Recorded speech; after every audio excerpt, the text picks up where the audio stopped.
G'day folks, Chris Jansen, Marco Feligvari from eXp Realty. Marco, behind the sold scenes, we're at the front here of number 4 Gordo Court, which sold and actually settled as of yesterday.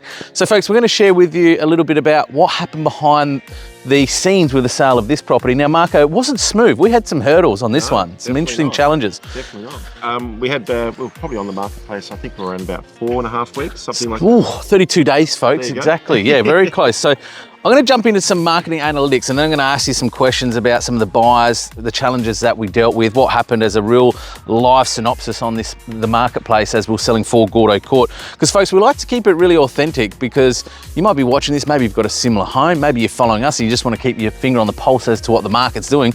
Well, what the market's doing doesn't get any more live, real and raw than what an agent's doing, us on the ground right now. So folks, 4 Gordo Court, Burton, just a little bit behind the scenes. It was on the market for 32 days, okay? On realestate.com.au, which is the most common portal people use, particularly here in South Australia, we had 3,675 listing views. So that's what we call engagement. People actually clicking into the property, checking out the floor plan, checking out the maps, whatever it might be. We had 18 inquiries received in total. Here's the interesting social numbers again, taking on that big fish REA. 3,337 social post engagement, so that's on the images of the social, on Facebook, Instagram, just the images of the home. From that we had 3,411 video views. So as we know, mate, we love to do lots of real authentic video content, taking people through the home. If you want to check this one out, it'll be further down on my feed here somewhere and Marco's as well. But from that we had 1,437 people from that 3,500 video views actually click through and watch the property tour for greater than 15 seconds. So that tells us that's an engaged buyer. Marco, when I watch stuff on YouTube, you either get me in that first 10 seconds or I'm switching off, moving on to the next video. If we're watching beyond 15 seconds, that tells me, folks, we've got an engaged person. And folks, if you don't have video content on your property, if you're gonna sell, it's a non-negotiable in my books. I mean, we're all watching video content more than ever before. I mean, just like back in the day, you know, a lot of people used to put properties in the newspaper, the messenger. And now it's realestate.com, and now we're going into Facebook, Google retargeting. Spot on. It's a non-negotiable for your property. If you're not doing it, you're not really selling your property properly. Absolutely. I think video is the new way forward in our industry and most certainly helps people buy, not just locally, but as in the case here, bought from interstate. Didn't even jump on a plane, okay? Absolutely. 5 offers received, mate. So tell us, 32 days, 5 offers. Most people watching this will be thinking, boys, you had pretty good numbers there. What happened? Why wasn't it done in 2 weeks? Long time. Why wasn't it done in 2 weeks? Essentially what we had, obviously we had the best and final offers in, as we usually do for 2 weeks. Yeah, 2-week campaign. We had a lot of groups come through, very interested. And then we had a contract. Yep. Fantastic. Yep. Under contract, and all of a sudden, it fell over. Yeah, we had a call off. Yeah, call off. Someone, unfortunately, one of the buyers had a bit of cold feet and moved forward. Couldn't find him, disappeared. Yes, yes. And they were also looking at another property, I believe, in Salisbury North at the time that was going to auction. It was a corner block, possibly comparing us to that one. That one they were hoping for a 6. We thought we might nudge a 6 on this, but we had some challenges as to probably the real reasons why we didn't hit a 6 in front of the eventual sold price, which we'll reveal in a moment. For those watching, cooling off period, just elaborate on what that means if people aren't familiar with that terminology. So cooling off, generally speaking, in South Australia, in contract law, once you get a contract signed by both vendor and also purchaser, we then serve a cover letter, which is called a Form 1. That cover letter basically describes everything that has to do with the property, such as in terms of subject to council consent of the dwelling, anything else. Essentially, we serve that on the purchaser. They have got 2 clear business days. So have a look at that documentation with the conveyancer, and then if they wish to choose to move on with the property, they pay their deposit. Sweet. But if you don't, you can actually have the right to call off on the property, no harm, no foul, and you move forward. Correct. So in this instance, the buyer didn't complete calling off, didn't pay the deposit, they just waived their calling off period during that 48-hour business calling off rights. Yeah, which was pretty disappointing for not just our vendors, but also us, because we worked pretty hard to get a great number. It was hard because it happened right on the cusp of the Easter long weekend. I remember that.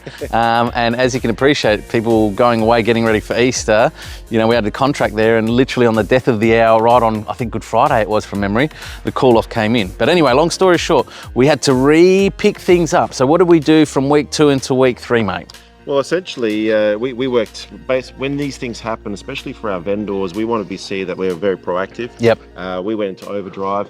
I started connecting with a lot of people in terms of buyers agents as well as interstate, as well as any other properties that we had previously sold in the last week or so, and started texting, calling, doing whatever we can do. I think we did 3 opens in the week, trying to really push it. And ultimately, one of those buyers agents actually came back to us, and an investor from Sydney thought that was a fantastic property and put a contract on it. There you go, folks. So we didn't just go into week 3 and just sit and wait and hold an open on a Saturday. We did midweek stuff, and I knew it applied a lot of pressure to Dan and Ebony, who are the owners here, balancing family, work, moving house at the same time. There was a lot that happened in that week, but they supported us. We still got the next buy and backup contract on the table. Mate, tell me a little bit about, so we've got an in-state investor who's bought this one. What was the main feedback about this property that the market really liked and it resonated with them? What they really liked was that I think it itself is very central, great location to the transport. We've also got some fantastic shopping. Schools are very close as well. The actual home itself, a very quiet cul-de-sac.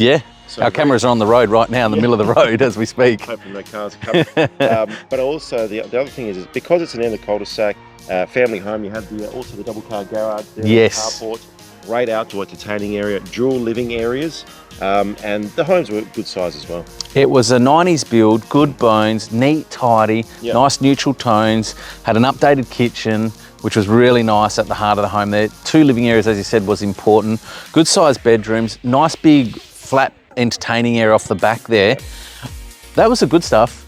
What was the stuff the market didn't like that affected maybe time on market? I think our challenges were really got to do with, like our first purchase and a few other purchases, the block itself, it kind of fans out at the back, tapers in at the front, and it also wasn't over that 600 square meters. A lot of our purchases were going, look, I would have actually purchased this home if it was 600 square meters plus, and it wasn't, unfortunately. So they were really potentially looking for those subdivision opportunities, and also that bigger block as well. That's a great point, because we sold 57 Bedell Street, which is literally just around the corner here.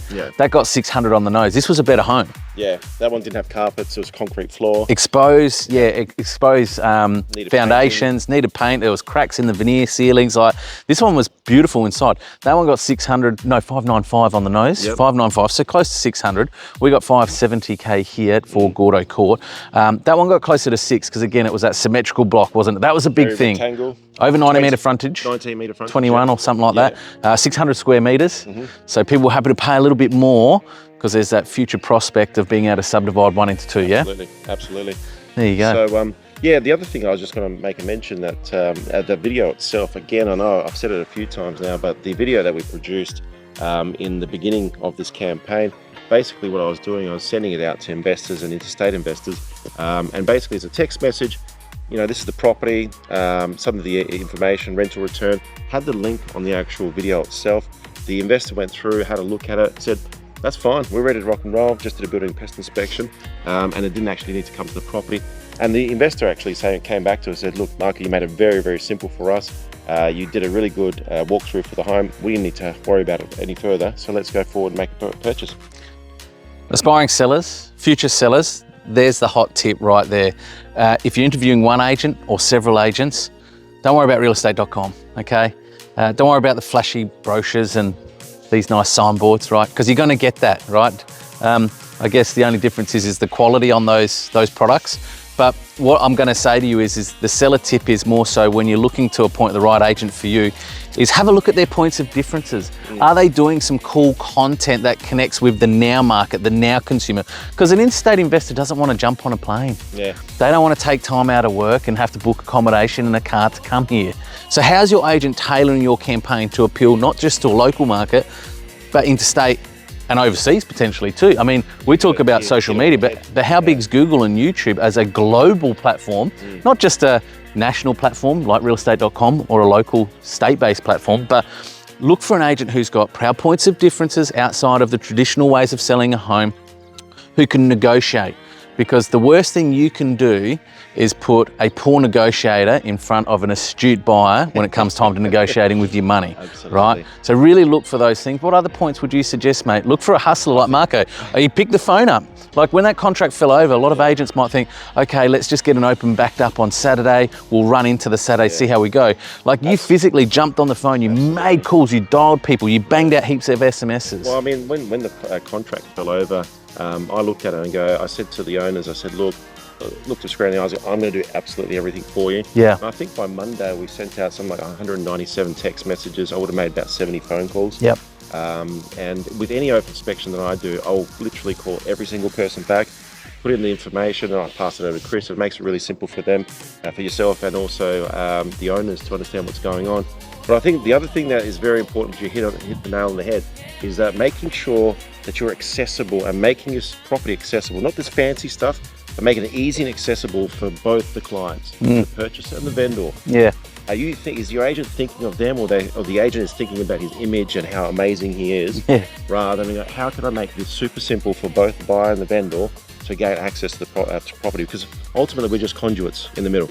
Well, another great tip, and maybe we could wrap up on this point, is before you appoint an agent, go to their open inspections, shop them. You know, see how they operate, because I know you get a lot of business at open inspections. I have the privilege of working with you every weekend, and you are super smooth, you're fluent, you're calm, you're really present front and center with every buyer. It doesn't matter of their circumstances, their budget, and you get a lot of business that comes back to you because people say, hey, I just liked you, you're a straight shooter, you're to the point, you're really easy to deal with, but you followed up with us and everything you said you would do, you did, right? So I've been buying property myself recently, going to open inspections. It's been an eye-opener what I've seen. Not getting any text messages? Nothing, mate. Not even a follow-up, not even an email, no offer form. I have to chip and chase to get an offer form sent to me. So why is a buyer chasing you to purchase a property when the agent should be trying to sell the home for the vendor? 100%. And go to the opens. What's the energy like? Like, is the agent excited to be there, or are they just fatigued and tired and probably maybe hating their job or their life? I don't know, but a great way to secret shop an agent, go to their opens in your area, find a local agent or two that's maybe in your suburb where you reside, go visit their opens, see them in full flight. Don't let them know you're a seller or you're a potential future seller.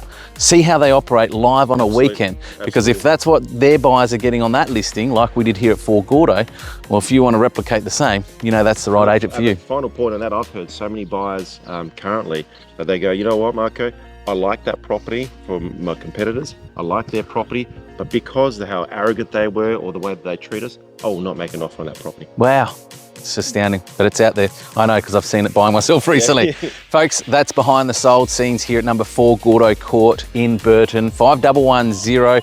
We sell a lot of homes in here. I love collaborating with you. Congratulations on another sold, mate. And folks, until the next behind the sold scenes, thanks for joining Chris and Marco on location. Bye for now. Always a pleasure. Take care. Cheers.